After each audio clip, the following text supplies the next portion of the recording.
Roger, when I was a teenager back in the 1970s, I remember a song that came out talking about the age of Aquarius. Mm-hmm.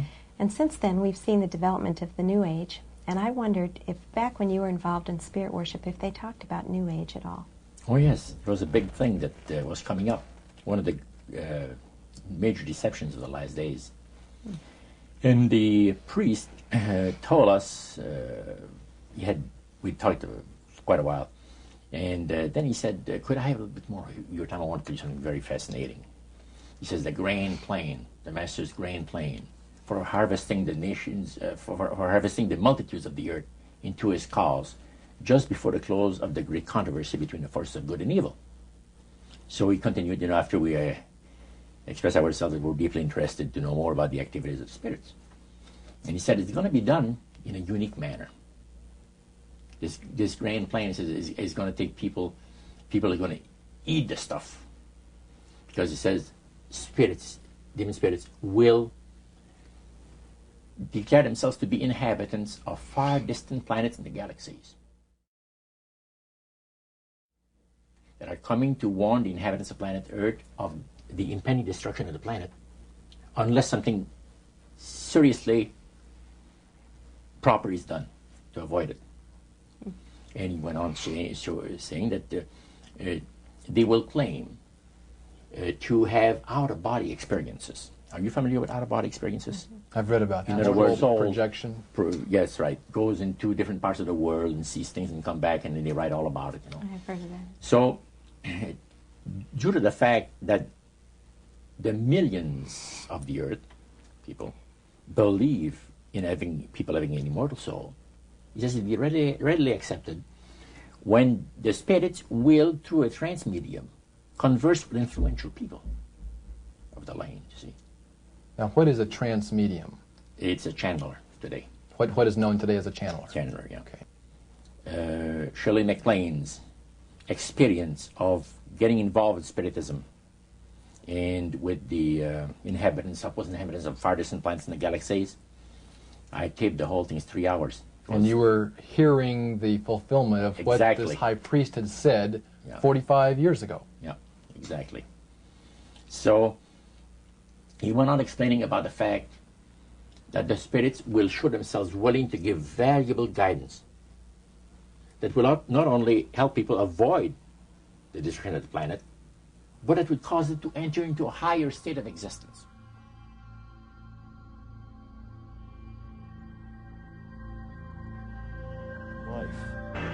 Dr. Pierre Guérin, an eminent scientist associated with the French National Council for Scientific Research, concludes that UFO behavior is more akin to magic than to physics as we know it, and that modern UFO-nauts and the demons of past days are probably identical.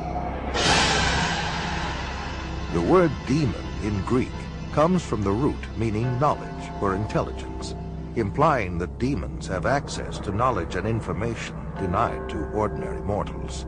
After what happened to me, the communion experiences, I decided that that might be a good idea to accept the idea of the devil just in case that's what I saw. If you look closely at the life of the world, you see the workings of evil in the world. There seems to be a sort of machinery behind it that is far beyond just the accident of human life. In the modern world, we see reports of believers being told to gather, awaiting a sign from the Queen of Heaven, Mary. And when they gather, silver discs appear. The most famous of these incidents, according to ufologists, is Fatima. In October 1917, 60,000 people gathered to receive a sign, and 3 silver discs appeared. As a result of this, the people felt sudden intense heat, drying of clothing and of the soil, physiological effects, or miraculous cures. Could the same fallen angels who presented themselves as gods to our ancestors be reinventing themselves for the modern world as modern-day gods or as aliens who have come to rescue us from ourselves? The Mayan calendar starts at 3114 BC and ends at 2012 AD. In 755 AD, Mayan priests prophesied that the total eclipse of the sun of July 11th, 1991 would herald two events: cosmic awareness and earth changes. On that day, shortly after 1 p.m., a silver disk hung motionless below the total solar eclipse. By appearing during this eclipse, the UFOs have identified themselves to many as the Mayan gods.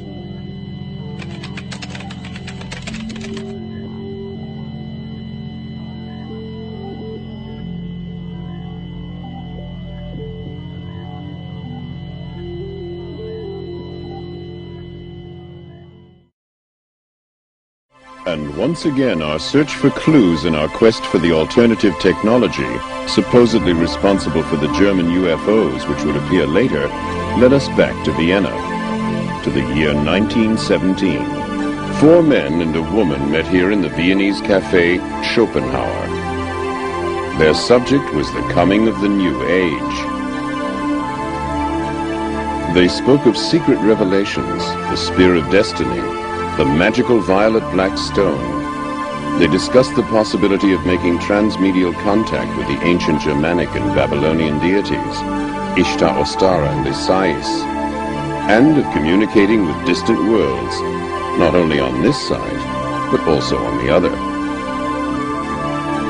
It is quite likely that this coffeehouse meeting witnessed the birth of the secret Thule Society, which in turn later spawned the German National Socialist Party, the SS, Black Sun, and the Friel Society, which in its turn gave a foundation to the occult activities of the Third Reich and the new comprehensive technology, and the beginning of German UFOs. What was the secret behind it all? The invincible source of power for them was the Black Sun, an infinite beam of light which, although invisible to the human eye, was nevertheless there and very real. Just as the bright daylight sun can illuminate the exterior, so the dark sun can light up the soul of man. It illuminates the divine light. To this very day, the occult philosophy of the Third Reich is veiled under a thick cloud of mystery and secrecy. Its leaders were drawn from the ranks of the Thule Society and the SS. In many ways, their ideas differed significantly from the accepted National Socialist Party line. Their emblem was the Black Sun. A secret philosophy thousands of years old provided the foundation on which the occult practitioners of the Third Reich would later build.